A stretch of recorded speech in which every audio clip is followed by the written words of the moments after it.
días, queridos televidentes. Hoy nos encontramos aquí en su programa favorito Panel Global en TV Hablemos de Comercio, con dos de sus presentadoras favoritas, Liz Martínez y Gleimi Chávez. En esta sesión de nuestro programa estaremos hablando de unos temas muy interesantes como canales global de comercializadoras internacionales en el ámbito de expansión a las empresas y sus respectivas estrategias.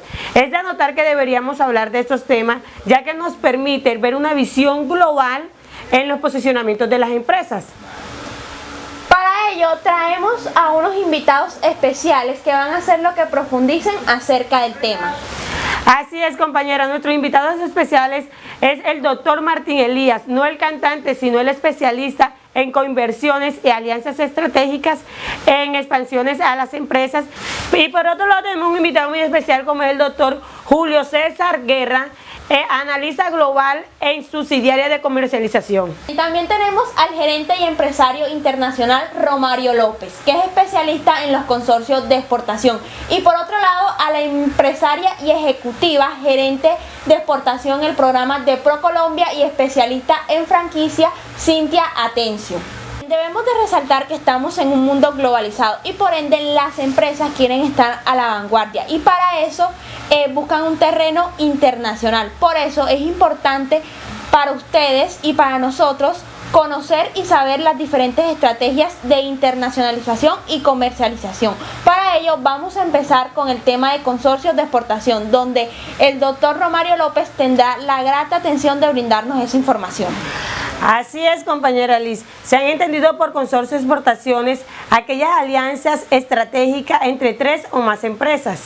Además de eso, Charris, debemos de resaltar que los consorcios son una herramienta para poder exportar con éxito los pequeños productos de los pequeños productores, valga la redundancia.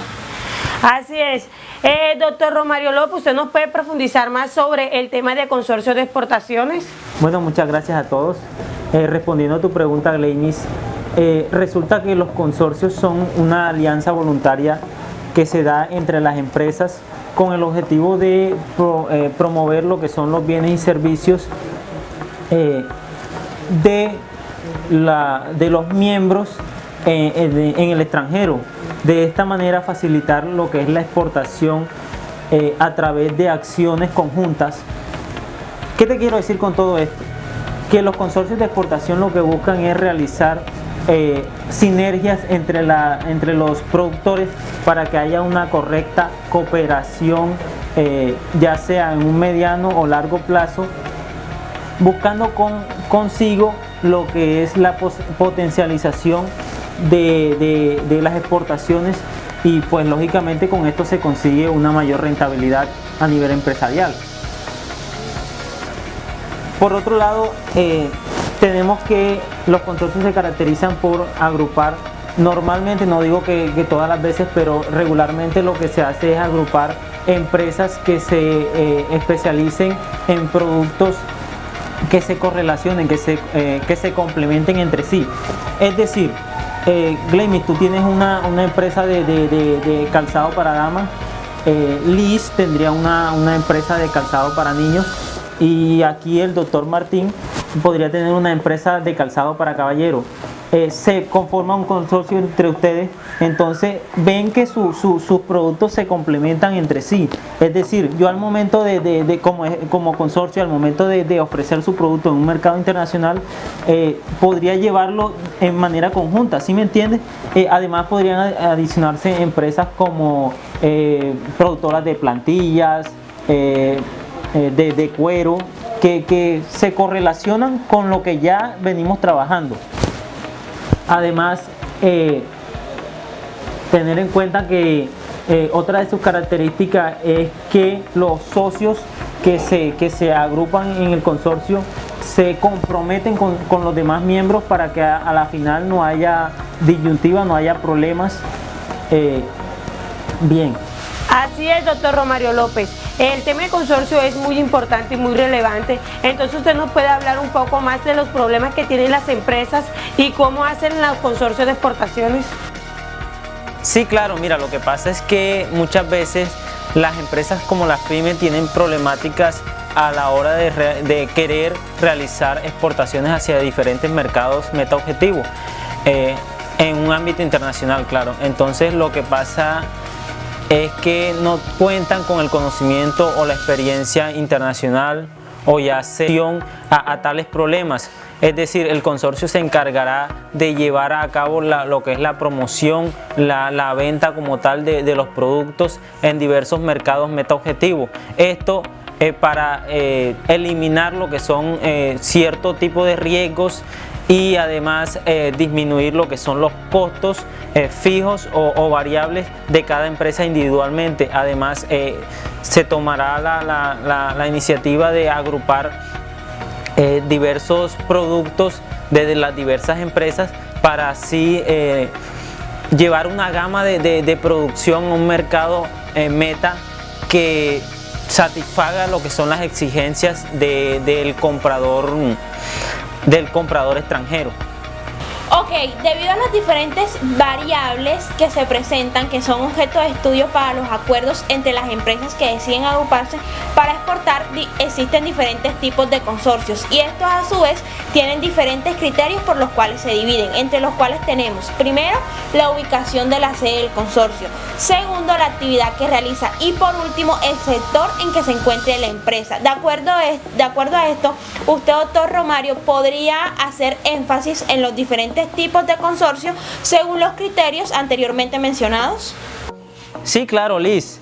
En cuanto a lo que mencionas de los tipos, sí, efectivamente existen diversos tipos de consorcios. Están los consorcios en origen o en destino. Esto en cuanto a lo que mencionas de la ubicación. También están los consorcios de promoción y venta. Además existen consorcios como son los unisectoriales y los multisectoriales. En cuanto a los consorcios de origen, te explico. Lo que pasa es que diversas empresas que se encuentran, digamos, aquí en Maicao, al momento de integrarse a un consorcio, lo que se haría es que ese consorcio como tal, la ubicación, estaría aquí en Maicao. Es decir, en el origen de la creación del mismo.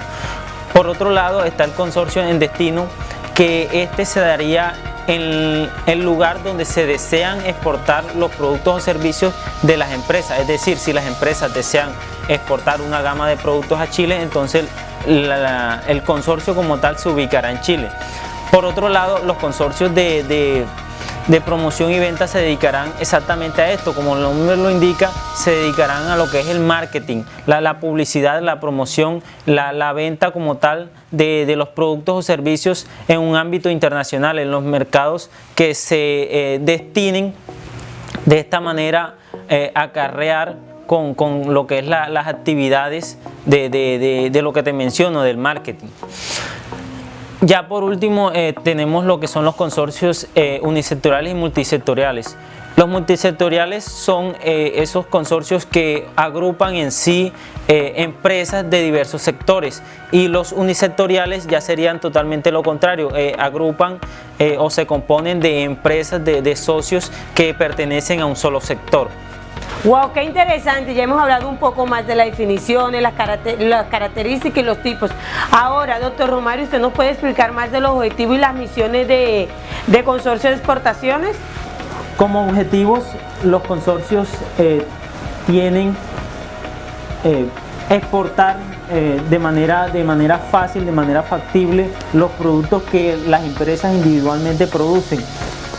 Además, reducir lo que son los costos de exportación, de logística, de marketing, de promoción, de venta a nivel internacional, teniendo en cuenta que si tú te gastas, digamos, $100.000 al momento de exportar tu producto, ya esos $100.000 se dividirían entre todas las empresas, de tal manera que se reduciría ampliamente tus gastos.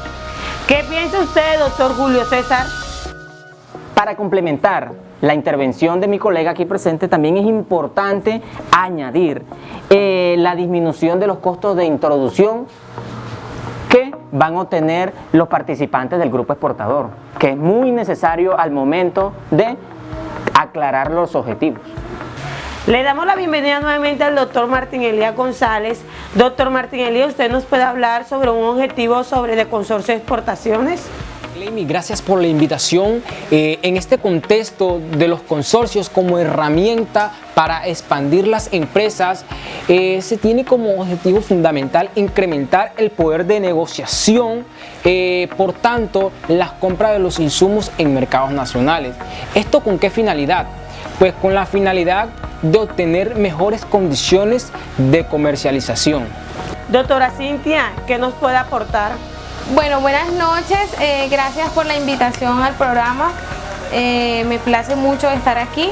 Y bueno, siguiendo con los objetivos de los consorcios, es importante resaltar que uno de los fines con los cuales se unen estos socios es permitir que la creación de servicios para esos proveedores aislados que están añadiéndose al consorcio, y a través de estos servicios especiales que se crean, ellos puedan entonces financiar de cierta manera su producción, su compra de materias primas, también puedan comenzar a participar en eventos internacionales como ruedas de negocios internacionales, también de cierta manera comiencen ellos, digamos, como estos exportadores aislados no tienen un músculo financiero tan fuerte, y ya al entrar a un consorcio sí comienzan a ver ese respaldo. Entonces ellos comiencen a organizar, ¿por qué no?, también misiones comerciales internacionales en las que ellos comiencen a hacer estudios, en las que comiencen a hacer estudios de control de calidad, cosas que de pronto así de forma individual antes nunca habían podido hacer. Entonces esto es uno de los objetivos, yo diría que de los más importantes que tienen los consorcios al conformarse. Gracias. Me parece muy interesante los temas que hemos manejado, entonces en estos momentos nos van a explicar un poco sobre las características del consorcio de exportaciones. Como sabemos, las empresas que desean agruparse para realizar un consorcio deben de tener unas características idóneas, teniendo las actividades a desarrollar en los consorcios. Cabe resaltar que un consorcio realiza diferentes tipos de servicios. Por ende, doctora Cintia, globalmente, ¿qué piensa usted? Bueno, una de las características también importantes que tienen los consorcios, para todos los televidentes y para ustedes acá, es que los consorcios también están en una constante búsqueda y localización de los potenciales socios para estos mismos exportadores o empresas individuales interesadas en participar en el consorcio. Entonces, como se caracterizan por esto, por estar en esa constante búsqueda, esa localización de socios, personas que inyecten en los capitales, que fortalezcan el músculo financiero del consorcio, entonces hay que establecer muchas pautas. Entonces todo consorcio debe también tener dentro de las características de sus servicios o de antelación a la prestación de esos servicios, debe caracterizarse por tener siempre una asistencia a las reuniones y a las asambleas pues que se hagan previas a la firma del consorcio, para que de esta manera pues quede claro y quede socializado todos los pasos o las gestiones a seguir al momento en que ya se salgan a los mercados internacionales. Además, también debe siempre tener en cuenta la elaboración de los reglamentos previamente, ¿no?, a la conformación del consorcio. Entonces, para que el consorcio tenga forma, debe haber este tipo de elaboración de reglamentos y de regulaciones con anticipación. Debe caracterizarse por esto. Para complementar lo de mi colega Cintia, perdone la intervención, es importante resaltar la tramitación necesaria para escriturar el consorcio, ya que en esto podemos encontrar el asesoramiento jurídico y fiscal en la elaboración de los estatutos del consorcio. También se encuentran los trámites bancarios de cuenta corriente conjunta. Los consorcios tienen diferentes tipos de ventajas. Incluso algunos autores han mencionado que muchas de ellas se repiten. Por ende, usted, doctor Romario, ¿podría profundizarnos sobre el tema? Ok, mira, lo que pasa es que los consorcios a las empresas, a los socios, ofrecen cierto tipo de ventajas, como es la reducción de gastos, mejorando así la economía individualmente de cada socio. Además, otorgará a los que integran el consorcio como tal un conocimiento, una experiencia a nivel internacional, y también unirá los productos para que se complementen entre sí. De esta manera, viéndose ventajosos a la hora de llevar los productos o los servicios a diferentes mercados a nivel internacional. Doctor Martín, en un contexto real, si se desea realizar un consorcio, ¿cómo se podría realizar o qué pasos se deberían de seguir para la conformación del mismo? Bueno, es importante que en la conformación de los consorcios se tenga en cuenta lo siguiente. Primero, para la conformación de un consorcio mínimo deben de existir 3 participantes que decidan realizar o desarrollar actividades de manera conjunta. En este sentido, Gleimi, cabe resaltar que al momento de la conformación de un consorcio, los productos que aporta cada empresa a los consorcios en la mayoría de los casos no son competitivos.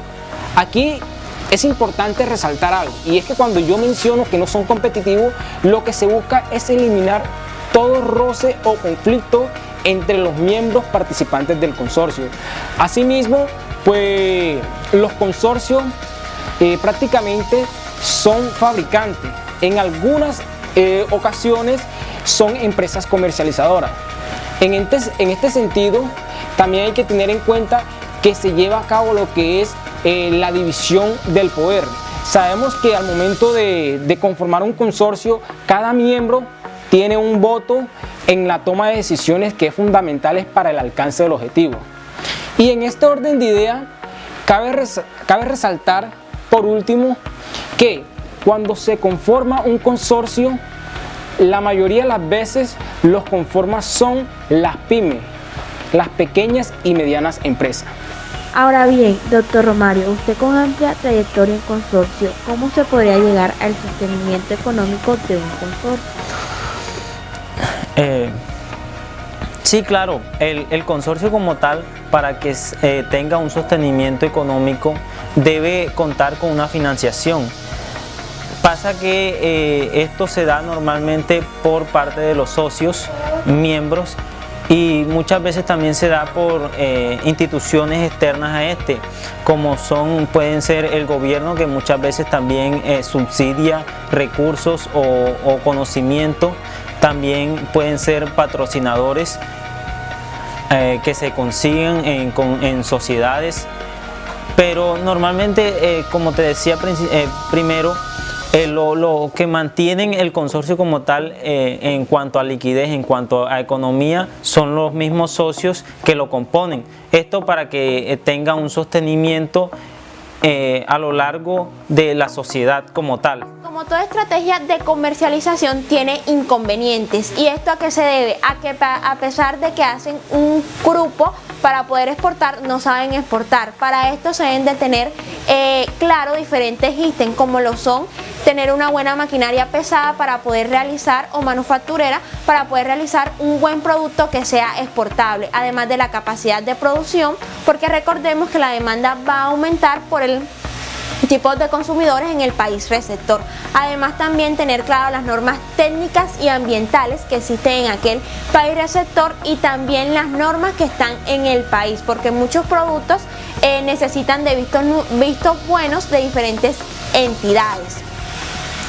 Si ninguno de los ítems anteriormente mencionados, también cabe aclarar que son más los que se necesitan para poder exportar, no se realizan, entonces el consorcio va a tener inconvenientes. También tenemos que resaltar que existe la sinergia empresarial. Etimológicamente, la sinergia es el trabajo en equipo. En el efecto empresarial, la sinergia es la capacidad de eficiencia y eficacia a la hora de la productividad en trabajo en equipo. Debemos de resaltar que es mucho más lo que hacen 2 o más personas que un trabajo individual. La sinergia en la empresa se puede dar en las diferentes áreas, en las ventas, en el marketing, en los recursos humanos, etcétera. Y esto con el fin de que la capacidad productiva de la empresa crezca.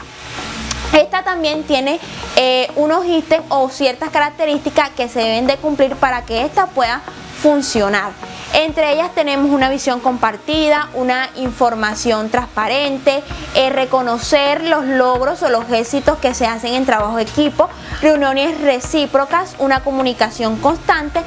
Y para esto entra un papel muy importante que es el líder. El líder debe saber comunicar. Si el líder no sabe comunicarse a sus dirigentes o a sus seguidores, pues va a pasar una mala información y por ende el trabajo en equipo no se va a lograr hacer de manera concordada o correlacionada entre sí.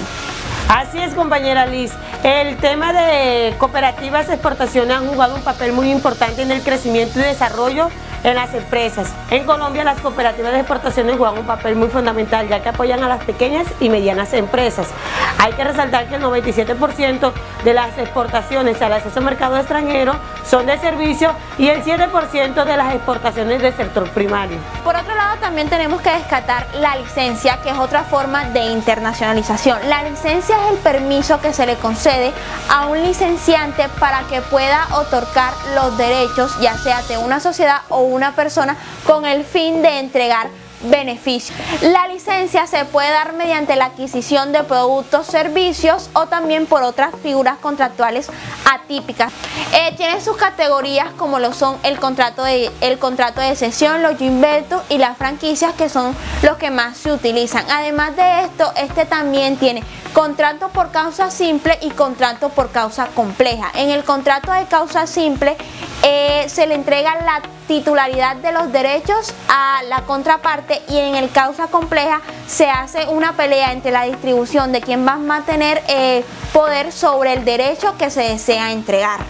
Además de esto, también tiene riesgos como lo son que el licenciante se vuelva competidor del licenciatario, además de que el licenciatario ocurra en la capacidad financiera, pues al incurrir nuevos productos, al tener que meter nuevos productos, se necesita una capacidad financiera para poder crearlos. También tenemos que tener en cuenta que para un contrato de licencia depende de la regularidad del país receptor. Por ejemplo, tenemos una empresa belga que quería hacer una licencia con una empresa de Estados Unidos, pero estos, para poder hacer esa licencia, querían que en su nombramiento, en su logotipo, terminara con EU. Al llevar esto a casos, administrativos o de abogados, se determinó que esa es una regla pues de Estados Unidos, y por ende la empresa belga, si quería hacer una licencia, debería de cumplirlo. Ahora, queridos televidentes, aunque el tema está muy interesante, nos vamos a un corte de comerciales.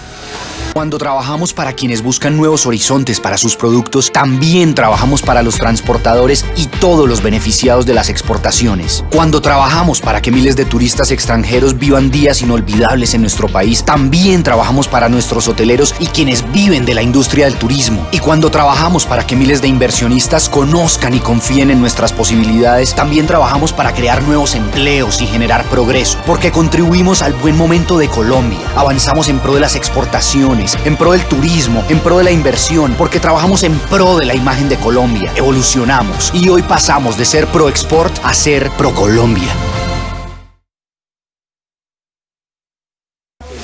Ahora, queridos televidentes, volvemos con el tema y con nuestros expertos que están interesados en seguir contándoles.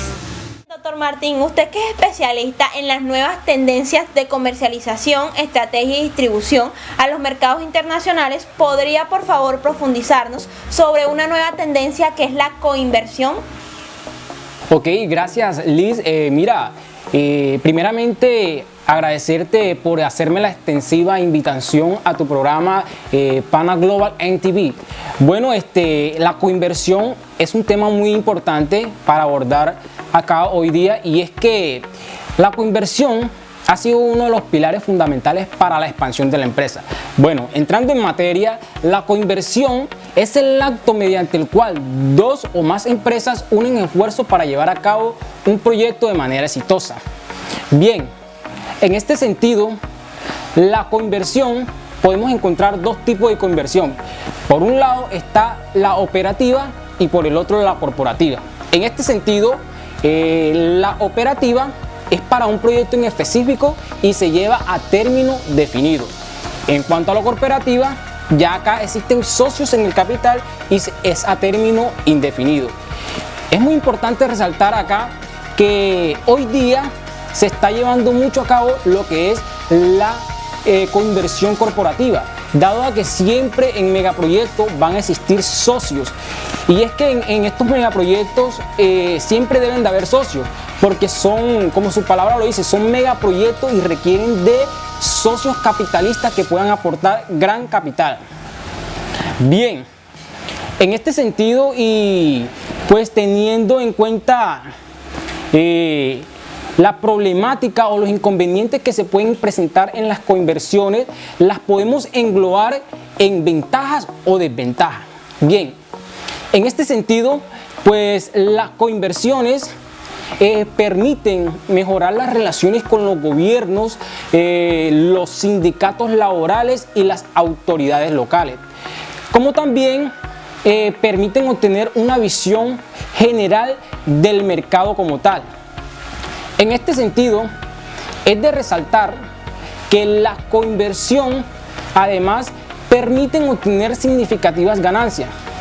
En este orden de ideas, y no podemos dejar a un lado que también existen desventajas.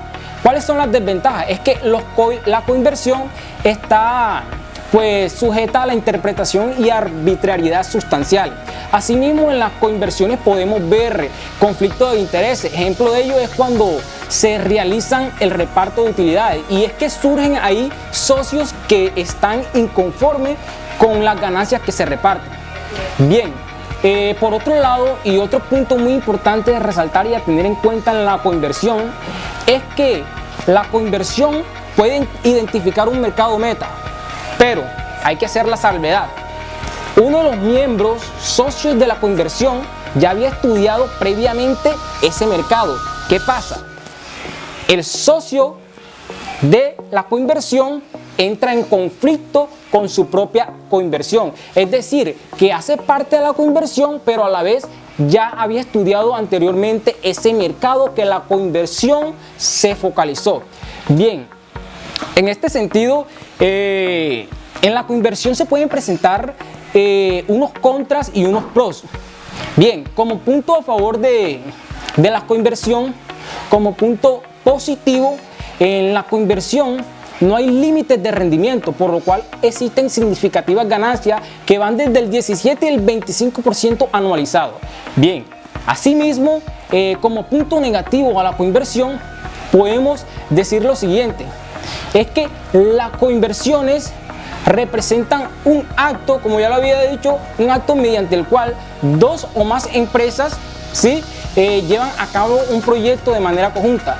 Pero uno de los puntos negativos es que las coinversiones, así como existen ganancias significativas, también existe riesgos grandes, y es que esto se debe a un mal manejo en el proyecto que se está emprendiendo o llevando a cabo. Bien, en este sentido es de resaltar, y trayendo un caso a coalición, podemos encontrar la empresa Pemex y Mechisen. Bueno, estas dos empresas formalizaron un contrato de coinversión. ¿Qué pasa? Estas empresas tomaron la decisión. Este es un caso reciente. Esto salió en el 2017. Y actualmente estas empresas son un foco para las demás en cuanto al crecimiento y expansión, que sí se puede, cuando se trabaja de manera conjunta, sacar un proyecto adelante. Bien, ¿qué pasa? Estas empresas se unieron para formalizar una coinversión, en este sentido, para modernizar el complejo petroquímico de Pajarito ubicado en Coaxalca, Veracruz. En este sentido, la operación tuvo una inyección y integración de activos por más de 528 millones, siendo Pemex aportando 220 millones en activos, y por su parte la empresa Mechisen aportó un total de 90 millones en activos y 228 millones en dólares de capital. Bien, en cuanto a las coinversiones, también es posible resaltar que una de las formas especiales de las coinversiones que están surgiendo cada día es las alianzas estratégicas.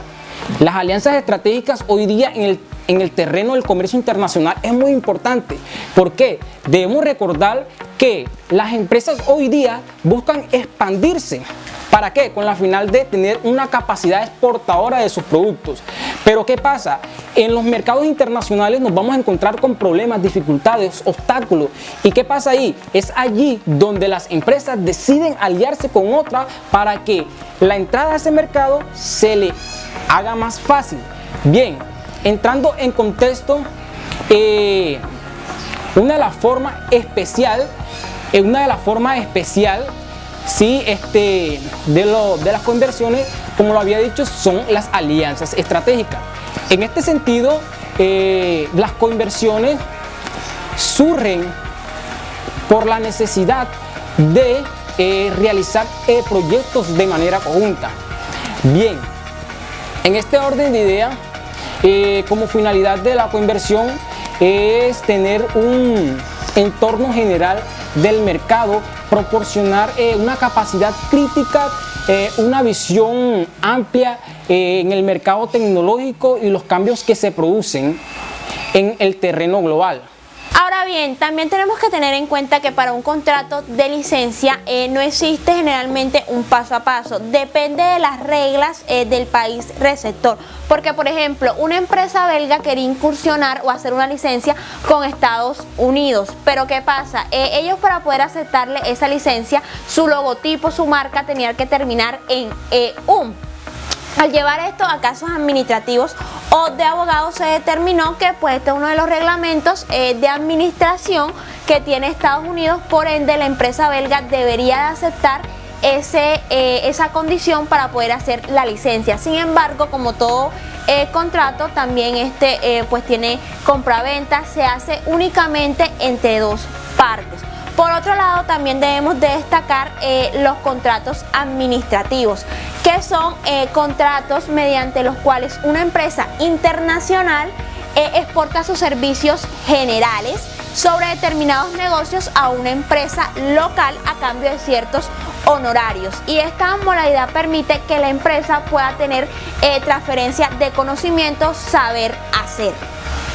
Entre los ejemplos de esta modalidad tenemos los hoteles, las empresas también que son consultoras, ya sea consultoras de procesos internacionales o de procesos ya sea de abogados, entre otras. Bien, también tenemos que resaltar que las franquicias son una de las nuevas o una de las mayores técnicas de internacionalización o comercialización que se han utilizado. En ese sentido y en el panorama global tenemos una especialista en franquicia, la doctora Cintia Atencio. ¿Podría usted, por favor, mencionarnos acerca del tema? Bueno, para entrar a hablar sobre el tema de franquicias es importante hacer también como que un pasaje por lo que sería el concepto. Franquicia no es más que un acuerdo o un contrato en el que intervienen dos partes. Una de ellas será el franquiciante y otra el franquiciatario. El franquiciante, ¿quién es? La persona que concede los derechos para el uso, bien sea de su marca, producto o servicio. Y el franquiciatario es quien acepta o quien recibe esa concesión de uso. Entonces, una vez que se tiene claro este concepto, es importante entonces también, llegando un poquito acá al tema de Colombia, hacer la salvedad que en Colombia, a partir de la entrada de los años 2000 hacia acá, el incremento de la cantidad de negocios por franquicias se ha visto notablemente. Se ha pasado de 110 negocios de franquicia a aproximadamente 503 marcas que ahora mismo están predominando en el territorio nacional a través de 12.900 empresas franquiciantes.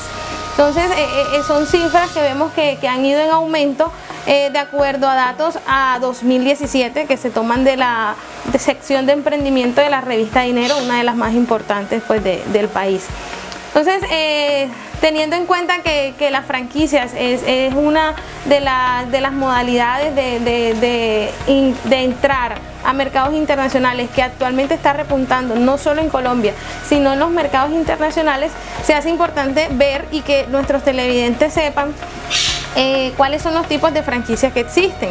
Ahí actualmente se manejan el tipo de franquicia de formato comercial. Esta es una de las más usadas, de las más implementadas a nivel internacional, ya que en este tipo o en este formato de franquicia se conceden los derechos totales sobre la marca, todo lo que tiene que ver la operatividad de la marca, la comercialización de la marca en sí también se cede y es una de las más usadas.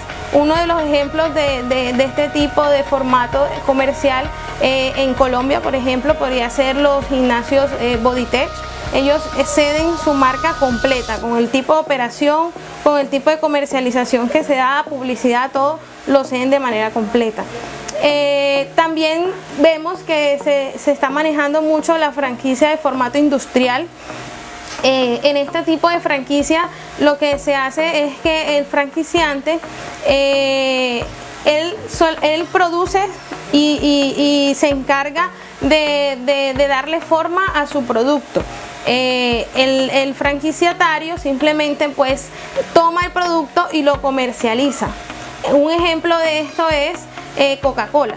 Coca-Cola trabaja con este tipo de franquicia industrial, ya que a nivel mundial pues se crean las bodegas o las plantas en las que nada más se hace el tema de envasado de la Coca-Cola, pero desde Estados Unidos igual se sigue llevando o enviando a cada una de esas plantas, a cada una de esas secciones, se envía el líquido como tal de Coca-Cola. O sea, Coca-Cola sigue produciendo el líquido, la bebida. Ellos en ningún momento ceden la fórmula, eso la manejan ellos. Y en las plantas que hay a nivel mundial simplemente se encargan del envasado y la comercialización del producto. Entonces este es un ejemplo claro del formato de franquicia, pues de franquicia industrial. Qué pena. También otro formato que se maneja actualmente es la franquicia de distribución y servicios. En la de distribución es aquella franquicia en donde el franquiciatario, que es el que adquiere el derecho, simplemente él se convierte como en un comprador del producto terminado, por el franquiciante. Como por ejemplo tenemos en este caso las tiendas de ropa, la distribución de perfumes, que en este caso pues el franquiciatario simplemente pues compra el producto terminado y tiene una tienda donde distribuye los productos que pues adquiere en la concesión de uso. También tenemos las franquicias mixtas, que es una combinación de la franquicia de distribución que acabo de mencionar, más la de servicio que todavía no les he hablado. Y la de servicio, ¿qué implica? Es simplemente esa franquicia donde el franquiciatario se encarga de darle toda la capacitación al franquiciante para que éste pues entregue el servicio del cual él ha venido desarrollando en el transcurso de la implementación de su empresa. Un ejemplo claro en Colombia de este tipo de franquicia es Servientrega. Esa es una de las marcas que se convierte en un ejemplo claro de la franquicia de servicio actualmente. Eso fue como para mencionar los tipos de franquicias como más utilizados actualmente.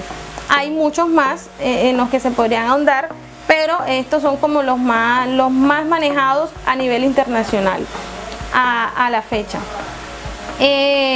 También sería importante hablar en este caso de la importancia de las franquicias para la exportación o para abrir mercados internacionales en las empresas.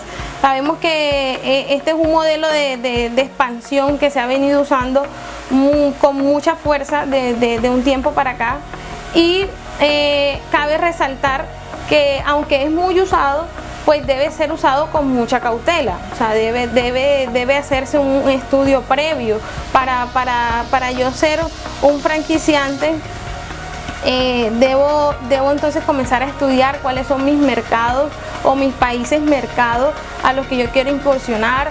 No puedo ir tampoco a la deriva, no, ya quiero ser franquiciante en mercados internacionales y así, no. Hay que hacer estudios, cuáles son esos países mercados a los que yo puedo llegar. Comienzan a estudiarse también las barreras que pueden existir en esos países. Sabemos que hay barreras culturales, económicas, etcétera. Entonces comenzar a estudiar todas esas cosas, porque aunque es un canal de expansión para las empresas de modo internacional, muy práctico y muy bueno porque da mucha rentabilidad, se debe estudiar de todas maneras el mercado meta para definir también en cierta parte pues los riesgos que se puedan presentar en el camino.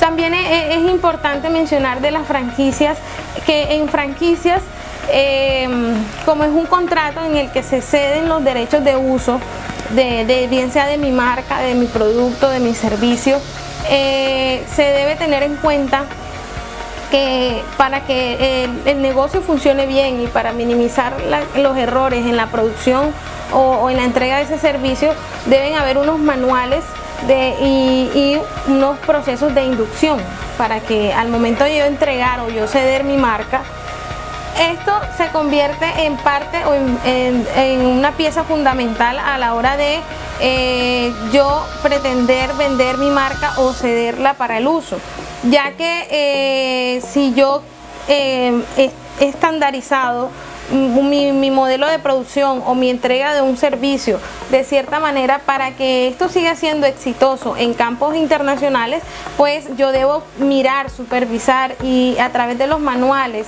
y de las capacitaciones que se le hace al franquiciatario, yo debo estar constantemente supervisando de que el funcionamiento se dé de la misma manera como se da en la sede central o en la filial central de mi franquicia o la sede central de producción de un producto X.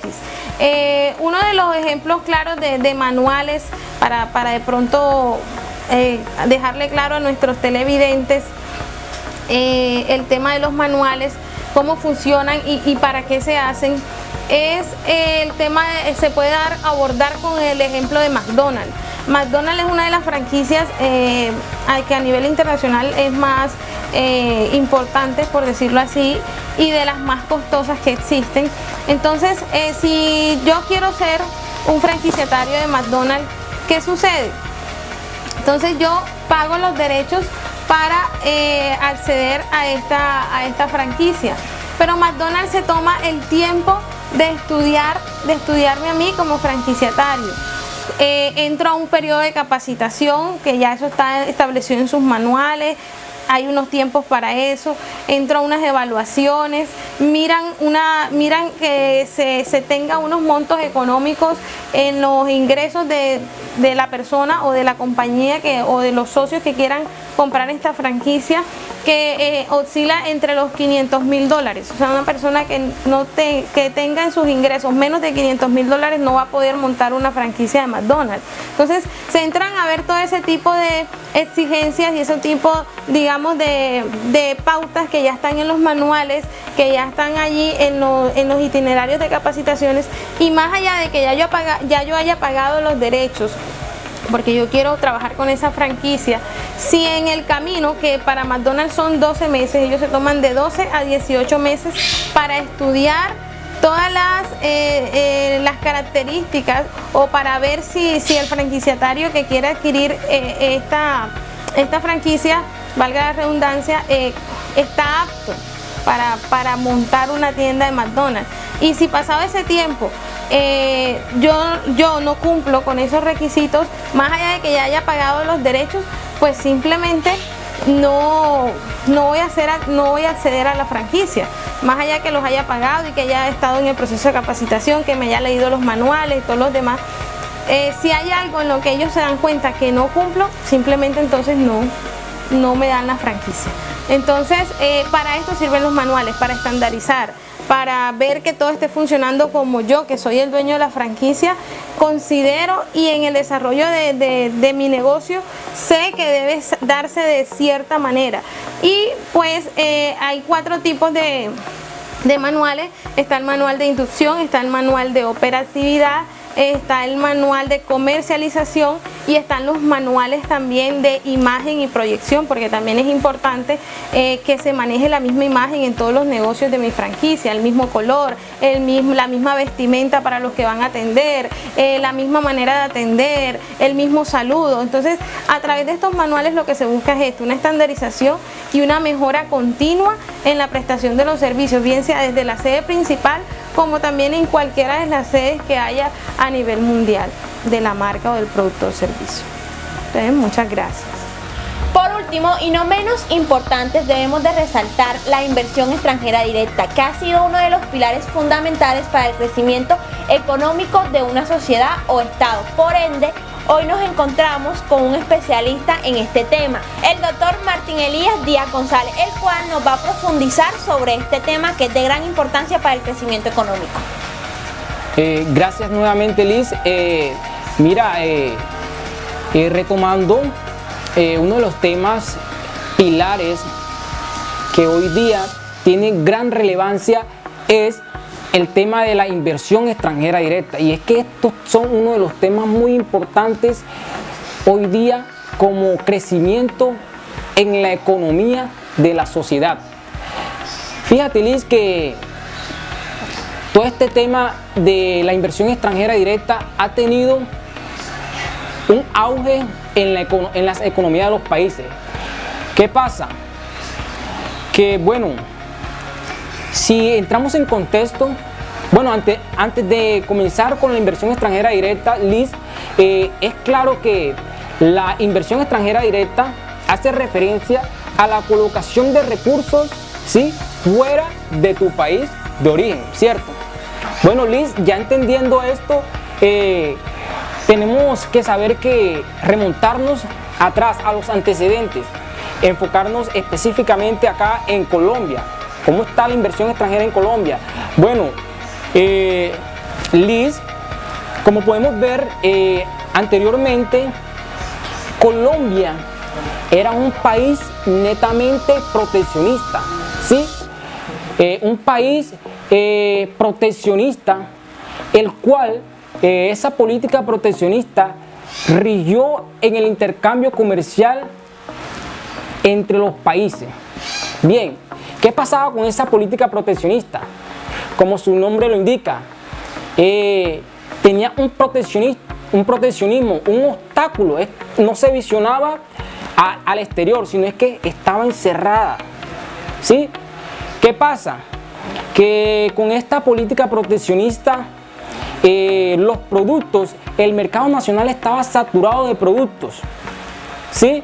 Los precios de los productos iban incrementando en el tiempo y el control de calidad se iba deteriorando, Liz. ¿Por qué se iba deteriorando el control de calidad de los productos? Bien, esto se iba deteriorando por la falta de competitividad. No había falta de competitividad porque el gobierno, recordemos que en ese entonces no se había abierto a los mercados nacionales, a los mercados internacionales, perdón, Liz. Bien, en este sentido, y ya teniendo en cuenta todo este panorama que estaba pasando Colombia, ¿qué pasó? Liz, el gobierno se pellizcó y dijo, no, nosotros tenemos que abrirnos a los mercados internacionales. Pero, ¿cuál es la forma de abrirnos a los mercados internacionales? No, pues, bajo el mandato del presidente César Gaviria, ¡pum!, se prendió la chispa y surgió la idea de la apertura. Y es que para 1991 se da la apertura económica en Colombia, Liz. Recordemos que Colombia era un país totalmente dominado por el proteccionismo. Pero, como se estaban presentando problemas e inconvenientes en la economía de Colombia, claro, el presidente Liz, ¿qué hizo? No, hay que ponerse pila. La economía colombiana está decreciendo. Nosotros que tenemos que buscar estrategias para que la economía salga adelante, tenga un desarrollo, un crecimiento. ¿Sí, Liz? ¿Qué pasa? Al presidente César Gaviria se le ocurrió la idea, no, vamos a abrir nuestros mercados. vamos a buscar otras fronteras, otros horizontes. Y bueno, a partir de allí, ¿qué pasa? Ya se dio paso a nuevos horizontes en el mercado. Partiendo de ahí, Liz, ya con la apertura de 1991, ¿qué pasa? Esto fue algo muy importante que sucedió en la historia de Colombia y que marcó un punto muy decisivo para el crecimiento y desarrollo que hoy día Colombia tiene. ¿Qué pasa? Que con la apertura económica se vino la inversión extranjera de otros países.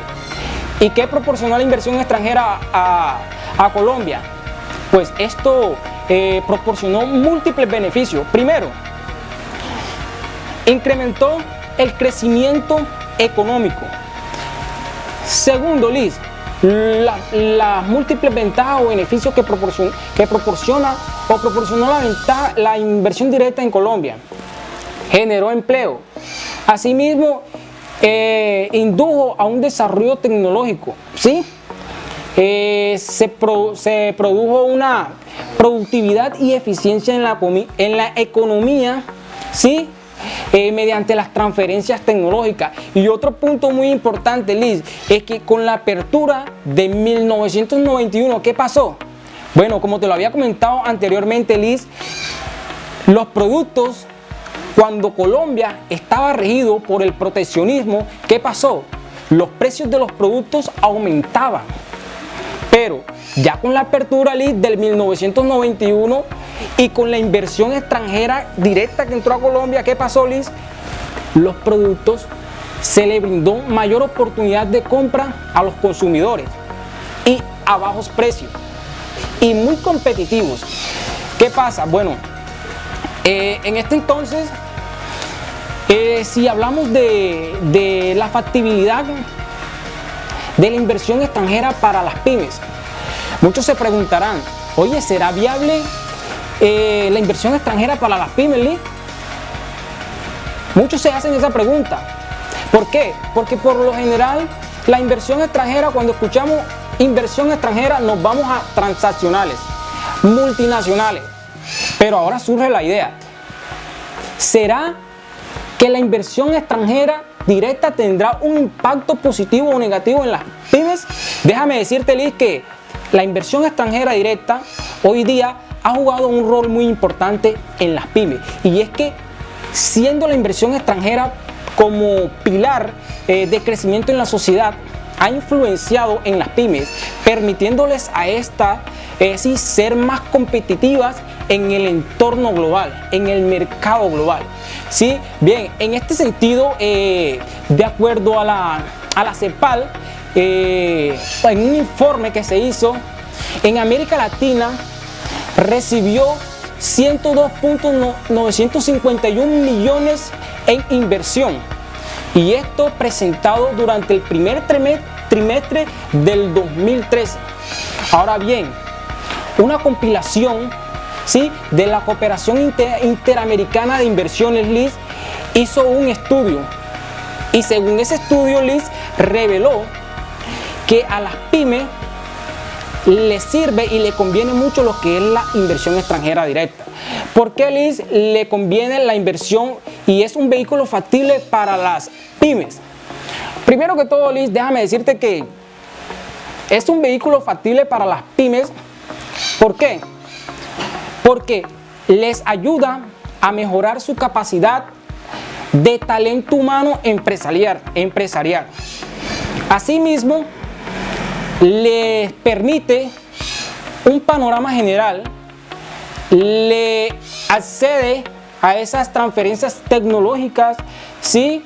Le permite obtener a las pymes mayor conocimiento, y este conocimiento es muy necesario para las pymes, porque como sabemos, su nombre lo indica, las pymes son pequeñas y medianas empresas que, si quieren exportar o internacionalizarse, ¿qué pasa? Las pymes de una u otra forma necesitan de un apoyo. Ahí tenemos las entidades de ProColombia, ProExport, que promueven las exportaciones colombianas, la inversión y el turismo internacional.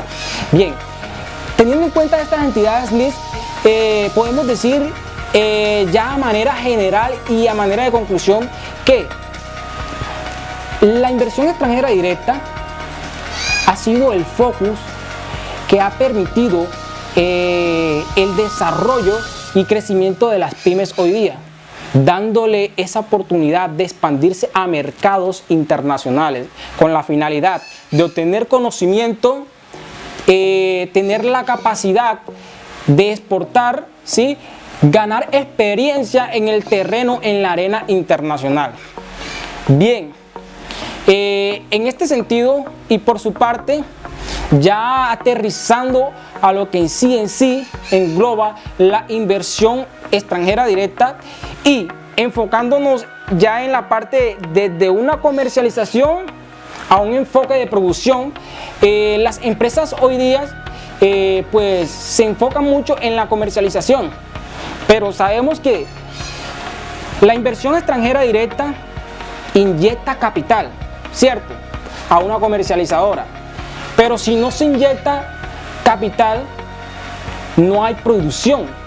Entonces es muy necesario la inversión extranjera directa y desde un punto de vista general es factible y beneficiosa para las pymes hoy día en el terreno internacional al momento de expandirse a otros mercados.